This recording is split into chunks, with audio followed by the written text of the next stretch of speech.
I need someone to take camera. Thank you.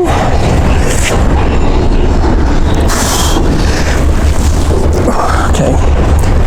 Well, that's going to be crazy, which is good, isn't it? Yeah. Crazy's good, right? Crazy's good.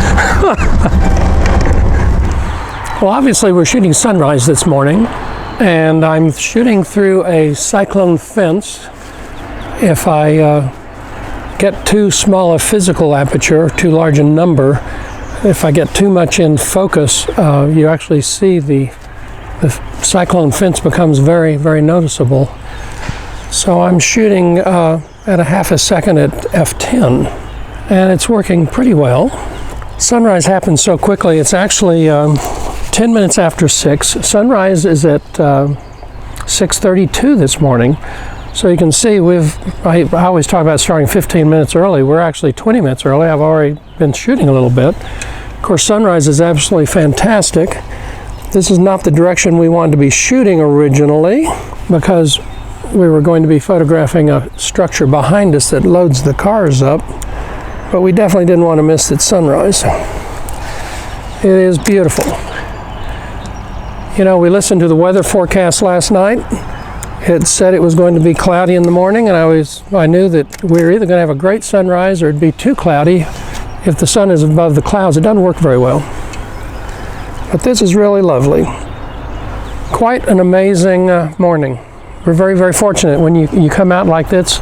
You know, you never know. You hear about the weather report, you cross your fingers, you get up. We got up at 4:30 this morning because we had to drive to the location, and we're having a great morning.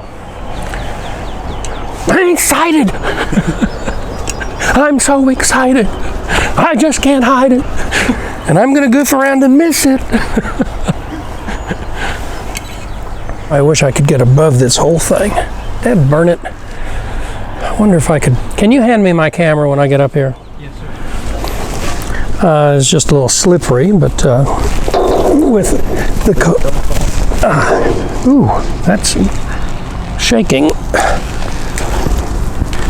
Well, now we don't have to worry about the cyclone fence. Now we just have to worry about how we're going to keep it still at half a second.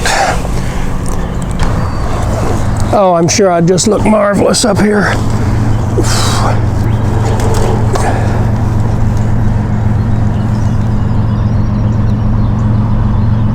Yeah, this is insane. Nah, it's going to be blurred.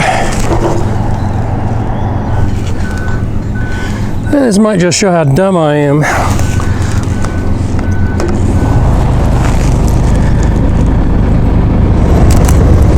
Oh yeah, we're getting it. Absolutely. It's a winner. Yeah, I'm on. It's a super winner. Now, Hal described in the beginning of this video that we went out to the train yard to photograph the structure that loads the coal.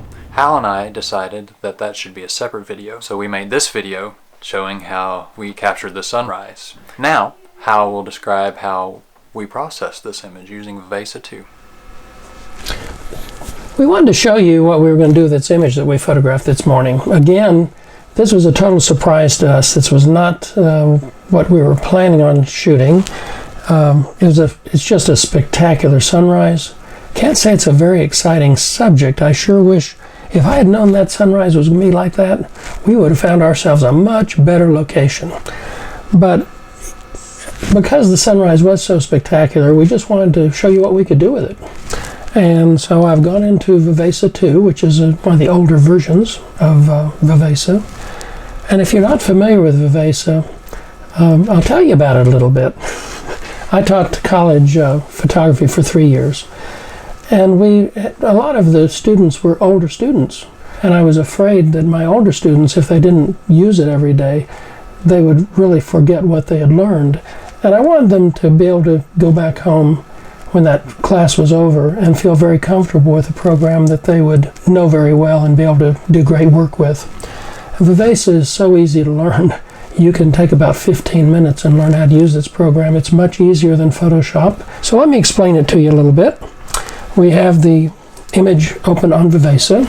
I'm showing you the changes I've made in this image. It's one of those images that I didn't think was good enough to justify the time we spent on it, and we've spent a lot of time on this image.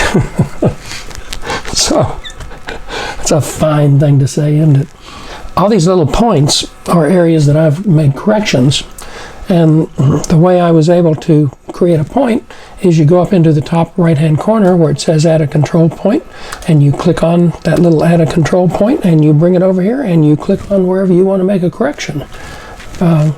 So then really I don't want to make a correction there, so I'm going to drop over to my delete section for that particular button.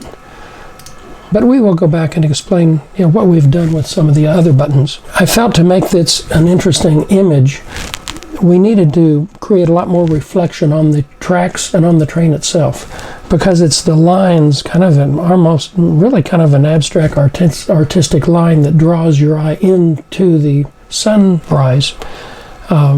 So we've made the track, we've given the tracks as much contrast as we can. We've given a lot of contrast to the train. And yes, I've kind of cheated. I added a little bit more red reflection. We had some in there, but we've added more red reflection on the top of that train to mimic the color coming off the sunrise. Now, one thing I learned when I first started, I took a landscape picture one day, and it wasn't that fantastic. And I started making it prettier, and I thought, well, no, that's not right. That's not what this image was all about. Well, I think we're creating art here, so hopefully you're making your images look as good as possible, and that's what I'm going to try to do with this one. We have come over here into the forest or green, the trees, and we have created a lot more contrast over there, so you can see a little bit of detail. I guess it would help if I explained these points, wouldn't it? It's so simple to use because you can see the circle that's around my point. That's the area that I'm covering or working with, and you can adjust that area. You can make it as big or as small as you want.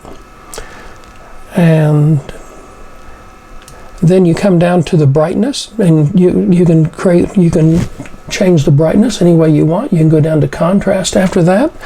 Then you have your saturation of your color, and you have your structure, which is going to sharpen it. It's going to show more detail, more texture in that area. And when that happens, it's also changing the contrast. It makes it a little more contrasting.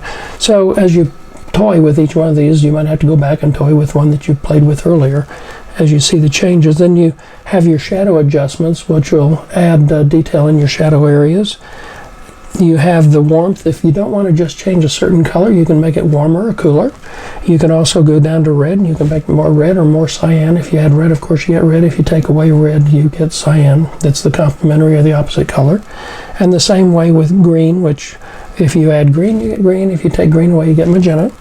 And the same with blue. If you add blue, you get blue. Wow, amazing, isn't it?